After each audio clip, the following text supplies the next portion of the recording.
Bismillahirrahmanirrahim. يا أيها المدثر قم فأنذر وربك فكبر وثيابك فطهر.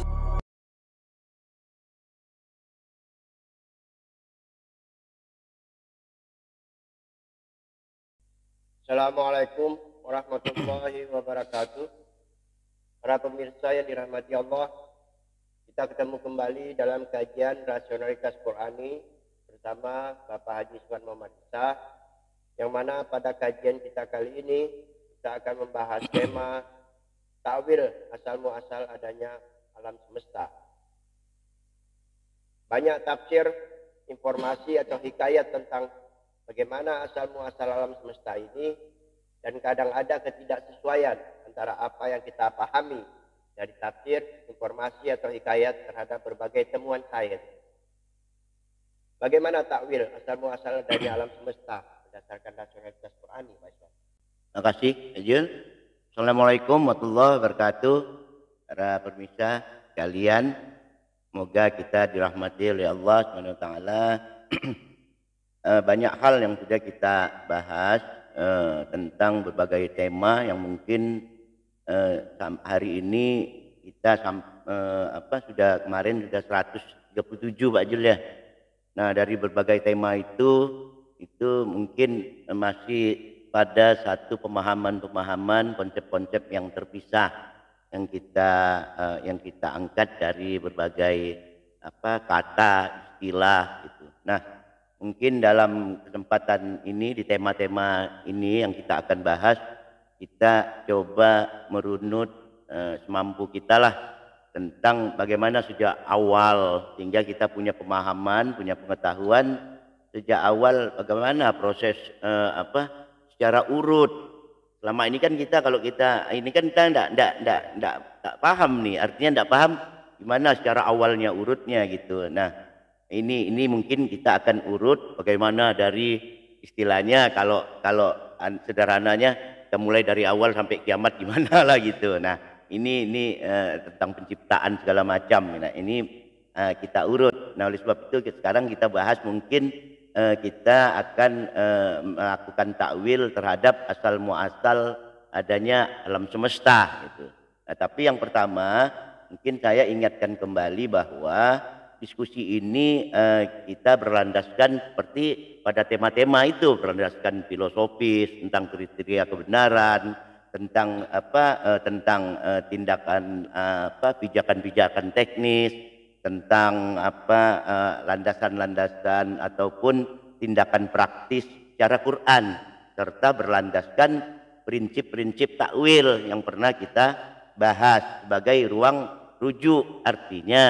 Artinya setiap kita usahakan, kita bukan hanya sekedar pendapat pribadi, tapi kita merujuk dan kita ini kan hanya melihat penyampai materi aja, kita rujuk pada hal-hal yang sudah kita sampaikan. Artinya dengan perkataan lain, jikapun mungkin ada sanggahan, ada ketidaksesuaian, ada ketidaksetujuan, nah cobalah kita berangkat dari ruang rujuk, artinya berlandaskan ayat-ayat Al-Quran, hadis secara urut gitu. Nah ini yang pertama. Yang kedua, wilayah kerja daripada apa yang nanti kita sampaikan ini dimulai kita konsep qadim. Nah, kita mengikuti selama ini bahwa sesuatu yang dimulai itu pada masa qadim. Nah, tentang qadim ini sudah kita bahas di tema 93 yang lalu, bahwa ada berbagai entitas di dalam ruang qadim yang sudah kita tetapkan, entitas aktual yang sudah kita tetapkan pertama kali. Nah, ini sudah kita bahas di tema 93. Nah, inilah yang saya sebut dengan permulaan sejarah, kita rangkai. Adapun yang sekarang kita ambil tengah-tengah, ngambil cerita ini, ini kan rangkaian sejarah. Nah, sekarang kita coba rangkai dari awal, mulai qadim. Nah, saya pernah menyatakan juga bahwa kita tidak bisa mundur lagi dari sejarah, tidak bisa melampaui sejarah itu gitu. Mulai ruang qadim inilah kita jadikan titik tolak. Sebab apa? Sebab melampaui sejarah itu sama halnya kita melampaui Tuhan. Nah, ini yang coba kita jelaskan. Qadim sebagaimana sudah diuraikan pada tema 93 yang lalu adalah entitas-entitas yang ada pertama kali. Dalam tema 93 tersebut dikatakan pada ruang qadim ada 3 entitas mutlak yang harus ada, yaitu entitas positif yang disebut ahad, entitas negatif yang disebut sesuatu atau syai, dan entitas netral yang disebut malaikat. Bukankah hal ini berbeda dengan anggapan umum yang meyakini bahwa yang qadim itu adalah Allah, di luar itu adalah kekosongan mutlak, atau tidak ada sesuatu pun yang ada atau mendahuluinya?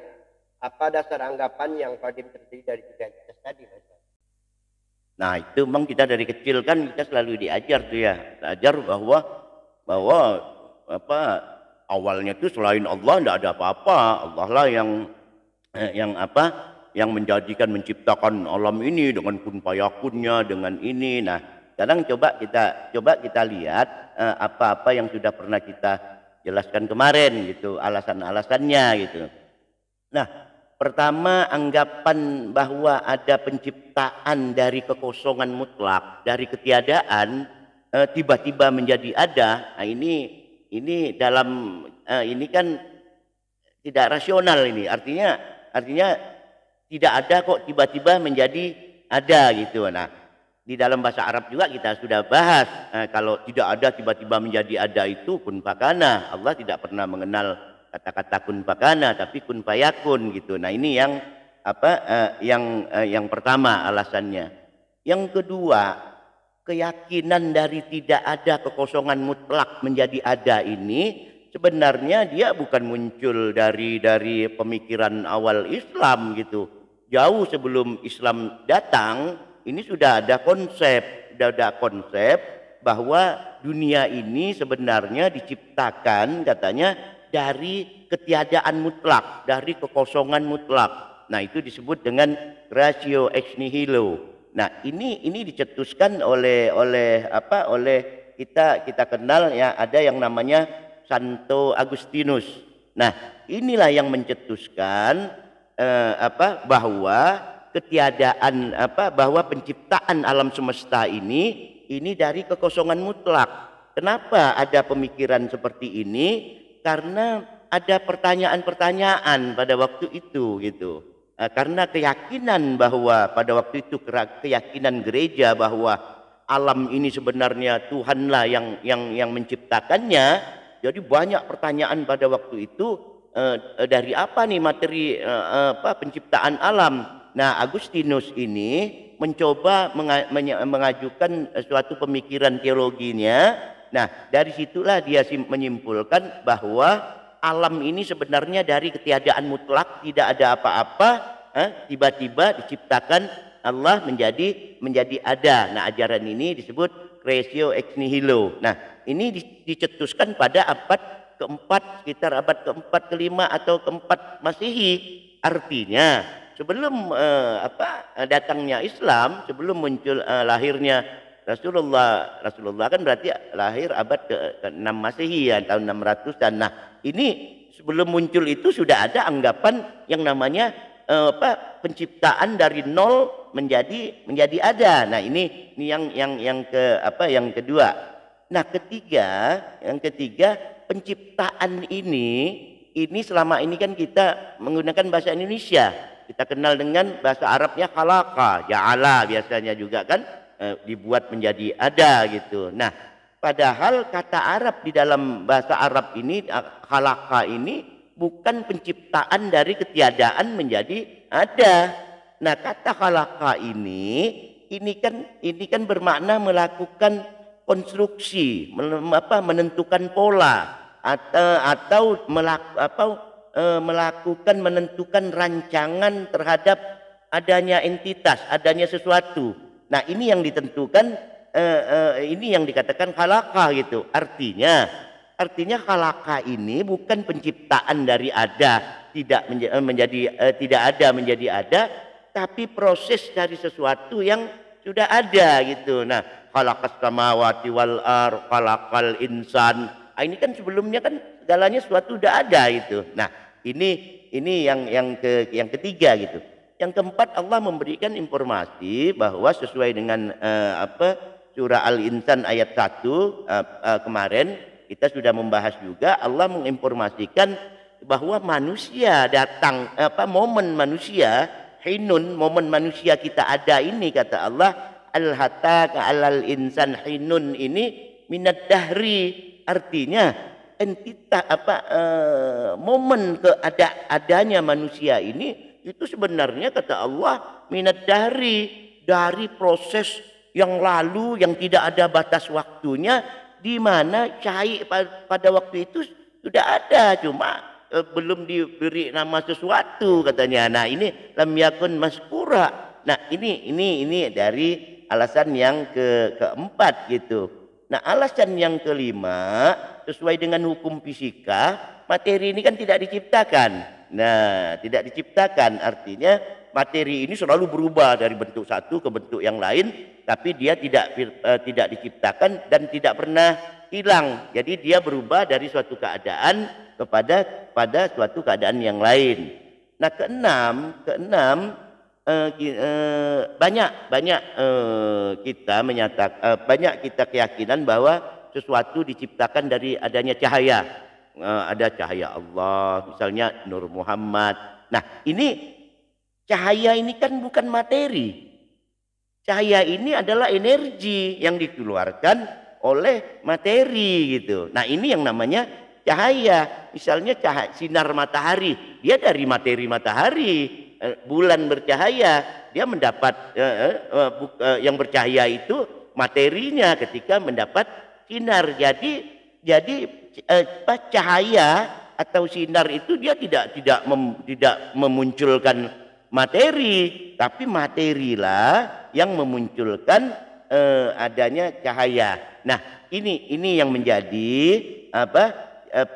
alasan kita mengatakan bahwa di masa kadim itu sudah ada entitas ahad. Nah, entitas cikal bakal syai yang namanya malaikat. Jadi tak ada alasan logis kita menyatakan bahwa alasan logis baik Quran, baik ilmu pengetahuan, baik logika rasional bahwa adanya penciptaan dari ketiadaan gitu. Tapi pendapat umum semua meyakini bahwa pada awalnya di masa kadim hanya ada Allah. Tak ada sesuatu materi pun selain Allah. Allah lah yang membuat alam materi dan tidak ada menjadi ada. Landasan yang digunakan adalah Allah lah yang awal dan akhir, yang lahir dan batin. Berarti materi datang kemudian, karena yang awal hanya Allah. Bagaimana ini, Pak Isman? Nah, ini juga perlu kita lihat. Tadi kan, padahal kan semua nih, alasan tadi sudah saya sampaikan nih. Baik itu alasan rasional, alasan Qur'aninya, makna mufrad kata-kata daripada khalaqa, surah Al-Insan juga. Nah, maupun dari ilmu fisika, artinya tidak ada satupun ayat landasan rasional yang mendukung bahwa materi ini bisa tercipta dari kekosongan mutlak, dari tidak ada tiba-tiba menjadi ada. Nah, sekarang selama ini kita mengenal bukan kita diajarkan atau kita memahami selama ini dengan alasan yang tadi ayat Allah lah yang awal. Nah, berarti kan Allah lah yang ada pertama kali dan akhir gitu, bahwa Allah lah yang akhir pertama kali. Nah, oleh sebab itu semuanya Allah lah yang awal. Nah, ini coba kita lihat sekarang kita lihat begini. Kita mengenal Asmaul Husna, ya kan, Pak Jul? Kita mengenal, taruhlah berapa katanya tuh 99 lah. Nah, Asmaul Husna. Nah, sekarang kalau saya tanya rekan-rekan Permisa atau Pak Jul, saya tanya, apakah al-awwal, al-akhir, al-zahir dan al-batin itu termasuk Asmaul Husna menurut apa yang kita katakan selama ini gitu? Tidak dari Asmaul Husna. Ini nggak masuk kan? Berarti Asmaul Husna itu al-awwal, al-akhir, Allah itu awal, Allah akhir, Allah batin. Artinya itu semua Asmaul Husna. Nah, ayat yang Pak Jul sebut ini kan tadi berdasarkan dari Al-Hadid ayat 3 itu kan, wal awwalu wal akhiru wal zahiru wal batinu wa huwa bikulli syai'in alim. Nah, ini dari Al-Hadid ayat 3. Coba kita lihat tadi Al-Hadid ayat 3 ini. Wal awwal wal akhiru wal zahiru wal batinu. Artinya ketika penyebutan awal akhir ini ada waw ataf yang menghubungkannya, zahir dan batin ada waw ataf tapi dihubungkan dan gitu. Nah, pada ayat ini kan ini tampak nih dipisahkan oleh huruf waw nih. Nah, sekarang kalau kita lihat Rahman dan Rahim itu asma juga bukan? Nah, tapi kan disebut Bismillahirrahmanirrahim. Tidak disebutkan Bismillahirrahmanirrahim. Sami wal basir, Sami wal hali wal alim. Nah, ini kan berbeda nih. Hanya 4 kata ini yang disebutkan dengan menggunakan wow gitu. Artinya ini punya makna yang berbeda. Berbeda dengan yang kita sebut dengan Asmaul Husna yang lain. Nah, mengenai bagaimana menempatkan atau apa yang dimaksudkan dengan ini, nanti mungkin dalam diskusi ini mungkin dia akan muncul, nanti kita bahas gitu. Kalau begitu makna awal akhir ini kita pending dulu Pak Iswan. Sekarang bagaimana kriteria dari ketiga entitas qadim tersebut yang tadi kita anggap sama-sama ada pada ruang qadim? Nah, ketika pada tema 93 yang lalu kan kita sudah tetapkan ada 3 entitas aktual nih. Ada ahad, ada syai', ada benda materi awal sesuatu, itu ada lagi itu netral, malaikat, bakal malaikat ya. Nah, pertama entitas ahad. Nah, dari Al-Qur'an ini dapat kita pahami bahwa entitas ahad ini dia memiliki potensi mutlak dalam bentuk kesadaran mutlak. Nah, artinya dia mempunyai dalam bentuk kesadaran mutlak yang di dalam Al-Qur'an ini digunakan istilah ruh. Jadi Allah katakan ruhi, nafaktuhu fihi min ruhi. Artinya yang diberikan Allah kepada manusia itu yang ditiupkannya adalah rohku katanya. Ini subjektif sekali katanya kan. Ini subjektif nih. Aku memiliki roh, dan kita sudah membahas bahwa makna ruh dalam sisi apapun di dalam Al-Qur'an itu mengacu pada adanya suatu kesadaran. Nah, oleh sebab itulah kita katakan ini ciri-cirinya pertama, ahad ini mempunyai kesadaran mutlak, mutlak. Terus dia tidak berubah, Allah tidak berubah. Yang lain berubah gitu. Misalnya di Al-Qasas 88 itu kan segala sesuatu berubah illa wajahu. Ya kan?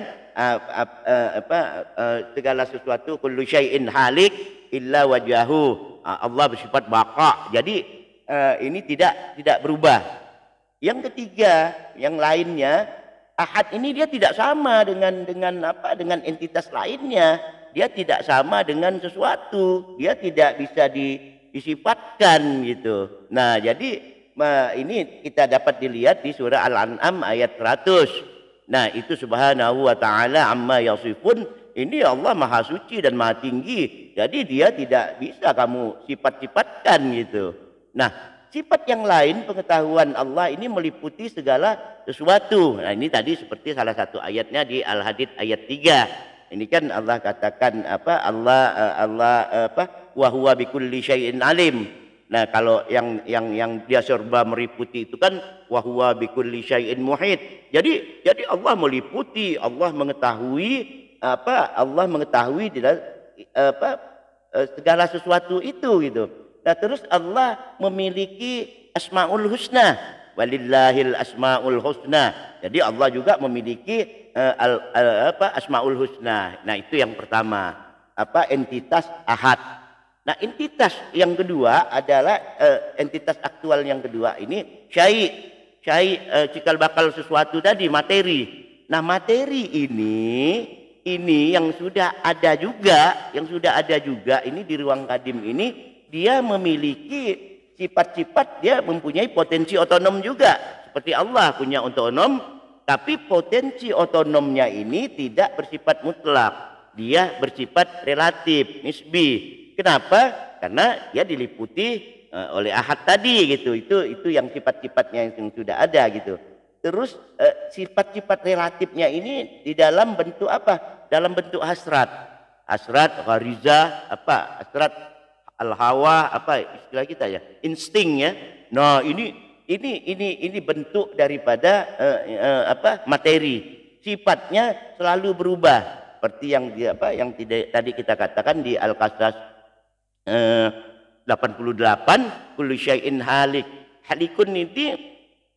Halikun ini sesuatu yang tak pernah tetap. Dia selalu berubah dari bentuk satu ke bentuk yang lain. Pak Jul hari detik ini, ketika detik selanjutnya itu bukan Pak Jul lagi. Semuanya udah berubah. Dari metabolismenya, dari segala macam, dari segala bentuknya gitu. Nah, ini dia selalu berubah. Selalu berubah. Nah, perubahannya ini dia tumbuh, berkembang, berubah. Jadi dia tidak pernah tetap. Baik perubahan karena otonomi potensi dirinya atau ada intervensi dari pihak lain, dari luar gitu. Nah, ini dia selalu berubah. Artinya dia tidak pernah lenyap. Tapi karena sifat dasarnya adalah negatif, perubahan-perubahannya ini dia tidak terpola, tidak terpola, tidak teratur gitu. Nah, dan dia ini diliputi oleh statusnya ini, dia diliputi oleh ahad gitu, diliputi oleh. Nah, yang ketiga di ruang kadim itu yang cikal bakal entitas malaikat. Ini bersifat netral. Dia tidak punya kehendak pribadi, makanya dia tidak melakukan sesuatu tidak atas dengan perintah Allah. Dia tidak memiliki kemampuan otonom mengembangkan ilmu. La ilma lana illa ma'allamtana katanya. Artinya dia bersifat netral. Nah, ini dia bersifat tidak memiliki sifat otonom. Sifat-sifatnya ini dia hanya bisa bertransformasi, berubah bentuk, tapi dia tidak tumbuh berkembang. Makanya malaikat kan tidak ada beranak pinak gitu. Nah, tidak ada tumbuh berkembang segala macam menjadi banyak. Nah, ini kan malaikat kan enggak gitu. Nah, artinya fungsinya ini dia sangat ditentukan oleh ahad. Nah, inilah di ruang kadim yang dapat kita pahami dari rasionalitas Quran. Nah, sedangkan di dalam teori Al-Asy'ari ataupun Al-Maturidi yang sudah kita pakai sebagai kaum Sunni atau pandangan umum lah secara umum, nah bahwa kadim ini hanya Allah. Selain Allah adalah hadis. Maksudnya dari situ bahwa selain Allah lah yang tiba-tiba atau membuat benda materi menjadi ada gitu. Nah, ini perbedaan dari pemikiran masa lalu dengan rasionalitas Quran. Kalau begitu dari apa yang dijelaskan tadi berarti materi dan ahad sama-sama hadir atau ada pada masa atau ruang kadim. Ya berdasarkan alasan tadi artinya iya gitu. Nah, oleh sebab itu saya katakan bahwa segala sesuatu yang ada di alam semesta ini berasal dari materi yang sudah ada sebelumnya. Artinya sejak kapanpun, seperti yang dikatakan Allah di surah Al-Insan ayat 1 itu, Allah juga mengatakan bahkan manusia itu juga dari materi dari sononya, kata Allah, dari minat dahri gitu. Nah, jadi ini yang sudah ada sebelumnya. Tidak ada informasi satupun dari Al-Quran yang menyatakan bahwa Allah mengadakan mengadakan itu barang dari nol, dari ketiadaan mutlak. Nah, ini tidak ada informasi Al-Quran. Jadi tidak ada yang namanya kekosongan mutlak. Itu yang ada cuma kekosongan yang apa, materinya ada tapi watak-wataknya kita tidak tahu gitu. Konsekuensi logis dari takwil ini ada, apakah jika Tuhan tidak melakukan intervensi apa-apa, wujud materi tetap tumbuh, berkembang atau berubah? Nah, ini yang kadang tidak diterima oleh pemikiran kita yang sudah ada gitu.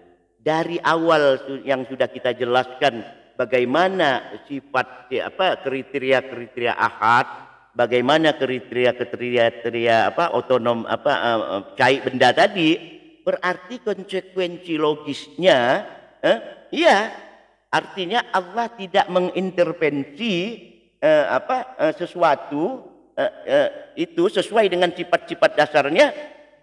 Syai ini tetap dia tumbuh, berkembang, tumbuh, berkembang, berubah terus gitu sesuai dengan sifatnya. Tapi tadi kan sudah kita tentukan, karena dia bersifat negatif, artinya pertumbuhan, perkembangan dan perubahannya ini dalam keadaan istilah kita lah kacau lah, dalam keadaan kacau atau tidak teratur atau tidak seimbang, tidak memenuhi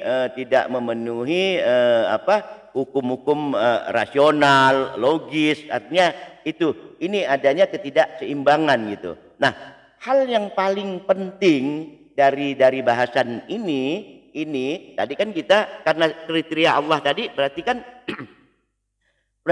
Allah dengan potensinya ini yang serba meliputi, serba paham, serba mengetahui ini kan berarti dia bersentuhan. Allah ini kan entitas abstrak kan. Nah, dia punya pengetahuan terhadap sesuatu ini. Dia punya pengetahuan terhadap sesuatu ini, bagaimana perkembangannya, bagaimana perubahannya, bagaimana segala bentuk perubahan-perubahan yang ada di dalam benda dan memunculkan apa saja di dalam perubahan materi itu gitu. Nah, dari sini Allah sangat tahu dengan ilmunya, sangat tahu dengan pemahamannya, sangat tahu dengan pengalamannya, sangat tahu dengan kesadarannya, sangat tahu makna di dalam diri Allah itu bahwa segala sesuatu ini dia tumbuh, berkembang, nanti akan memunculkan salah satunya misalnya makhluk-makhluk hidup lah, ini termasuk munculnya manusia. Oleh sebab itu Allah katakan momen manusia ini dulu sebenarnya minat dari waktu yang sangat panjang, yang ada perubahan-perubahan kata Allah. Nah, atas dasar pengetahuan inilah artinya Allah tahu, atau sederhananya ginilah, Allah tahu bahwa nanti ada makhluk hidup. Di dalam makhluk hidup itu Allah juga tahu kalau materi itu berubah-ubah, makhluk itu tetap hidup.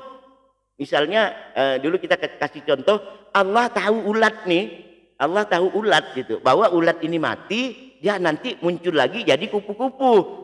Nah, supaya ulat yang mati ini nanti ketika dia jadi kupu-kupu hidupnya senang, kita taruhlah kayak kita ini kan, contoh kan, nah disiapkanlah pohon, bunga, segala macam, madunya, segala macam, supaya kupu-kupu ini bisa hidup enak, bisa kemana-mana. Nah, inilah kira-kira cara kita memahami.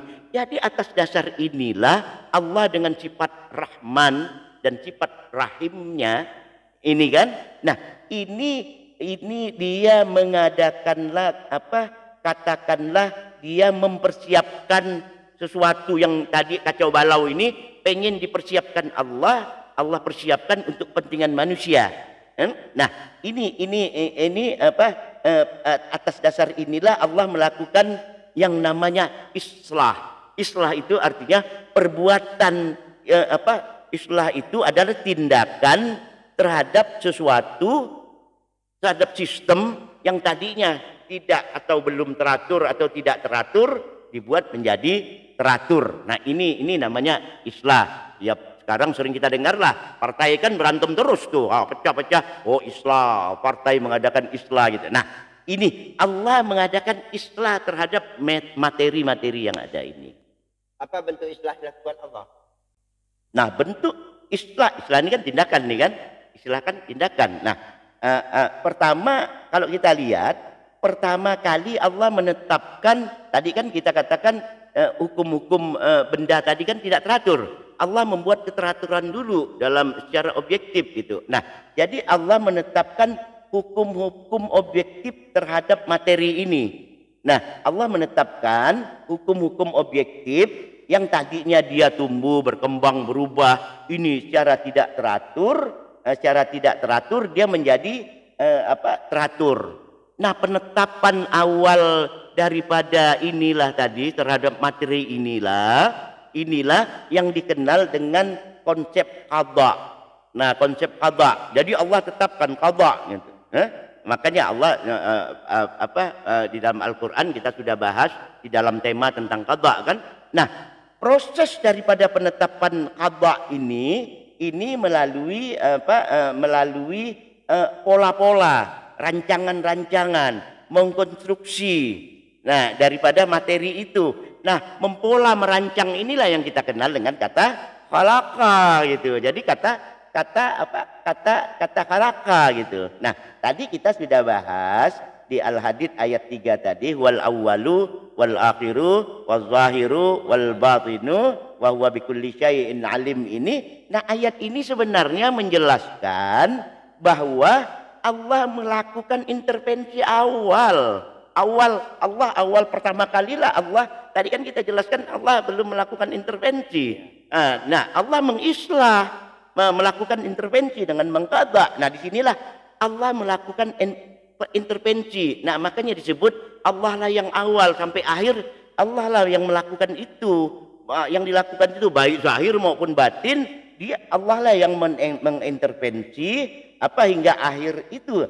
Jadi Allah yang awal dan Allah yang akhir, Allah zahiru wal batinu itu dalam konteks ini bukan Allah itu pertama kali ada, tiba-tiba dia membuat sesuatu menjadi ada, tadinya kosong Allah membuat kayak sulap, simsalabim, tiba-tiba jadi, malaikat ditiupnya, jadi, tumbuh, gajah, kuda, langsung jadi. Nah, ini itu kun pakana, itu sulap namanya gitu. Jadi Allah yang awal ini Allah melakukan tindakan terhadap materi tadi gitu. Nah, ini intervensi daripada Allah. Nah, oleh sebab itu awal dan akhir ini berbeda dengan asma-asma yang lain kan. Awal dan akhir, wal awwalu wal akhiru waz zahiru wal batinu. Kalau yang lain Rahmanir Rahim, Sami'ul Basir. Ini kan Sami'ul Alim, enggak ada Rahman wa Rahim, Sami'ul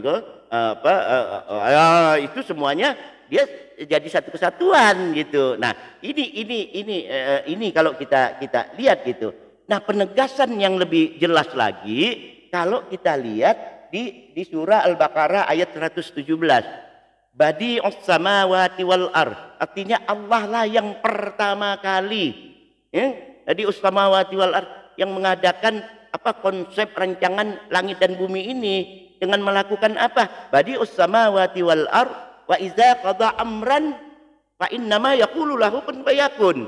Nah, ini Allah menetapkan qada dulu, qada yang pertama kali gitu. Nah, ini Allah tetapkan gitu. Nah, Allah yang menetapkan barang yang belum teratur tadi, yang belum diperbaiki tadi. Makanya di surah kalau kita lihat di surah Al-Baqarah ayat berapa itu? Ayat 11 ya. Allah katakan la tufsidu fil ardi ba'da islahiha. Jangan kau rusak lagi materi-materi. Fasad kan kita tahu, udah kita bahas juga di tema kemarin kan, itu kerusakan material kan. Nah, la tufsidu fil ardi ba'da islahiha. Jangan kau rusak yang sudah aku islah ini, yang sudah awalnya aku qada, kata Allah. Nah, ini pemahaman. Jadi asal muasal inilah berdasarkan rasionalitas Quran ini. Nah, inilah yang berbeda dengan apa tanggapan apa yang kita ketahui selama ini gitu.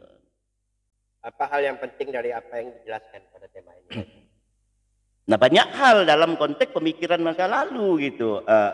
Misalnya, cobalah kita pikirkan ulanglah dengan rasa terbuka, dengan pemahaman Quran, dengan urutan-urutan aturan-aturan yang seperti kita katakan ada agama, ada pemikiran agama gitu kan.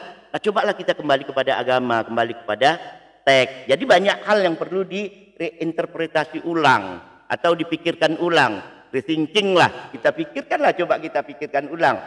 Misalnya konsep penciptaan dari cahaya, dari Nur Muhammad. Cobalah ini pelajari, coba pelajari lagi dengan sistem Al-Quran. Apakah cahaya bisa membuat materi gitu? Nah, ini yang ada lagi misalnya konsep insan kamil, tapi di dalam versi Wihdatul Wujud, di mana adanya konsep tajalli, adanya perubahan wujud, tajalli zat, tajalli sifat, tajalli asma, tajalli af'al. Nah, ini kalau kita kembali kepada Al-Quran, nah cobalah ini kita pikirkan gitu. Nah, yang terakhir mungkin ya yang tadi ini, materi tidak diciptakan dari ketiadaan. Jadi anggapan bahwa materi tidak diciptakan oleh Allah dari tidak ada sama sekali tiba-tiba menjadi ada. Nah, ini tidak rasional, tidak logis dan tidak bersifat Quranik. Saya kira inilah asal muasal adanya alam semesta, bukan dari tidak ada menjadi ada, dari sesuatu yang sudah ada berproses sehingga dia menjadi ada. Nah, bagaimana masalah prosesnya dari dulu, sekarang, nanti kiamat, nanti besok-besok kita usahakan urutlah tema-temanya. Terima kasih Pak Iswan. Demikian para pemirsa yang dirahmati Allah, sebelum kajian ini kita akhiri, beberapa hal dapat disampaikan kesimpulan dari apa yang dijelaskan. Penting berdasarkan rasionalitas Qurani antara lain materi awal sebagai cikal bakal alam semesta dan segala isinya ini bukan muncul dari ketiadaan mutlak, tapi sudah ada dengan sifat-sifat negatifnya dalam bentuk ketidakteraturan dan ketidakseimbangan pada masa qadim. Allah mengetahui dan memahami adanya proses pertumbuhan, perkembangan dan perubahan wujud materi ini, termasuk hadirnya makhluk hidup termasuk manusia di dalamnya. Dengan sifat rahman dan rahimnya, Allah melakukan islah dengan membentuk pola dan rancangan yang kita kenal dengan kata khalaqa demi kepentingan makhluk di dalamnya. Bagaimana proses rancangan dan pola ini akan kita diskusikan pada tema mendatang. Demikian kajian ini dapat kita akhiri. Wassalamualaikum warahmatullahi wabarakatuh. Waalaikumsalam warahmatullahi wabarakatuh.